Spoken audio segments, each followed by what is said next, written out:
Hi everyone, this is Emma Lloyd, and today I'll be talking to you about Flyboys, A True Story of Courage by James Bradley. This book is a double story about George H.W. Bush and his experience getting shot down over Chichijima, which was a really small island off the coast of Japan. And it also talks about how Japan got involved in World War II. So just a brief summary about the book. It begins in the 1800s and kind of talks about how Japanese warfare came to be and why they got involved in the Pacific Theater during World War II in the first place. So it kind of all begins with the Russo-Japanese War, which was between Russia and Japan. And it kind of, even though Japan didn't actually defeat Russia, they were able to really give them a run for their money. They had developed really technologically advanced naval ships in the process of this war, and it really gave them experience that they needed to enter the war in World War II. So at this point, Japan was the only non-white, non-Christian nation to become close to even beating a white Western Christian country, Russia. And even during this time, Teddy Roosevelt was even admiring Japan. Japanese forces killed 97,000 Russians in the biggest land battle in the history of modern warfare at that time. And at one of the battles, the Japanese Navy only lost 600 sailors compared to the Russian Navy, which actually lost 6,000. So this was a really big deal for Japan, and it really gave them the confidence to get involved in World War II. The book also gives a brief history of military air power and how it transformed from World War I into World War II and how much of an asset that was for all of the nations. And then the last half of the book goes into the details about George H.W.'s experience at Chichijima. So as you can see in this picture, Chichijima is one of the little islands kind of off the coast of Japan. And that bottom picture is a picture of George H.W.'s plane, the kind of plane that he was flying during this time. So it was an air raid of the island. 10 crew members got shot down. One of them escaped. That was George Bush. And the other 9 were captured on the island and ended up being cannibalized by their captors. So this cannibalization is a huge, huge thing in the book. It's kind of what ties all of these different stories together. Japan was in a place that they believed that cannibalism was appropriate. They thought that it was the only way to really deal with their prisoners, and it was how they fed themselves. It was how they survived, was cannibalizing other people. And so I kind of took this theme of cannibalization and compared it with the Japanese warrior spirit and the army values, specifically character. So the Japanese warrior spirit, in Japanese that's Yamato Damashi. At the bottom of the slide, the Japanese characters say Yamato Damashi. The warrior spirit is what embodies each and every one of the people in the military of Japan.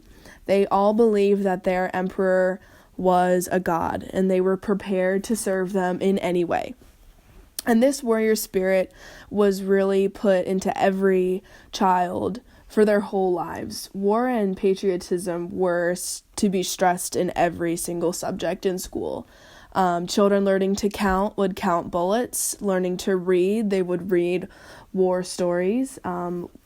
Studying language, they would study war articles about different situations, letters to and from soldiers on the front lines. And teachers were to show only war-related pictures in all of their subjects provided by the government to, inspire discussion about war. And I included this quote: "The emperor was regarded as a god. We had been taught such things since we were very young. I was prepared to serve the emperor in any way possible." And this was taken from Masayo Enomoto, who was actually just a regular private during World War II. The book is full of quotes from privates in the military and how they were taught in basic training different values and things of the warrior spirit. And I took a lot of these and compared them to our Army's Army values and specifically character. So there was a very specific situation about Second Lieutenant Tominaga. He was a new second lieutenant during World War II, and they talked about his first-hand experience becoming a platoon leader. His first day of becoming a platoon leader, in order to impress his platoon and get their respect, he had to behead a certain number of Chinese prisoners in front of his platoon to kind of motivate them and show that he was ready to go and that he was hardcore. So he went out to their prison and took the weakest prisoners, the ones that looked like they were closest to dying, and he placed them all on their knees and beheaded every single one of the soldiers. There were about 10 to 12 that he beheaded in front of his platoon. And that was a ritual that was put in place for everyone to become a platoon leader. So when you compare the Japanese warrior spirit to our military's Army values, there are obviously a lot of big differences. And I wanted to kind of compare these most to character because I feel like that was the biggest difference that I could find between us and the Japanese military. For starters, the definition of empathy is the capacity to understand or feel what another person is experiencing from within their frame of reference. That is the capacity to place oneself in another's position, in another's shoes. And empathy is based on a broad range of emotional states. And after reading all of the accounts of the way people were acting in those days in Japan, it was very obvious that character was very much lacking.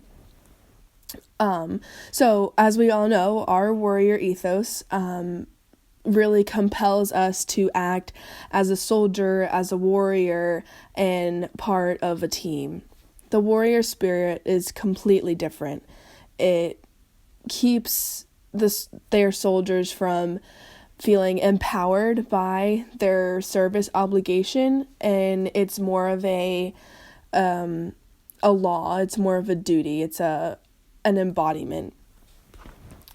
And so some of the values and some of the procedures that they embodied and really took upon themselves really showed how much they had become dehumanized and how much they had lost any sense of character or empathy that they would have had. So another quote from the book is taken from another private, and it talks about how they were all pretty much brainwashed. So this quote says, "Most of us thought then that murdering, raping, and setting fire to villages were unavoidable acts in war, nothing particularly wrong. After all our indoctrination, this was not surprising." So during this time, the Japanese were murdering and raping and setting fire to villages and really just ravaging everything and anywhere. And they believed that they were in the right. They believed that the U.S. didn't need to conduct any other wars. In their mind, war is a way to expand your resources and expand your riches in other countries. And we had already done that enough, so we had no place being in Europe and in Germany because they believed that the Germans were just expanding their power and expanding their riches. And that we were in the wrong because we had already cobbled together such a big country that had so many resources. And this quote really sums up how they were feeling. "Japan felt like a boy who got to the dinner table late only to be told by the gorged adults not to eat so much." So they were really feeling left behind and like they were missing out on a lot of important things. And I think that comparing these two things is really important for us because it shows the importance of the Army values, and I think that being a second lieutenant in the military, it's really important to understand the importance of the values because without them, our platoon will become dehumanized and really have no motivation, and it's good to have our motivation and our service come from a good place in our hearts.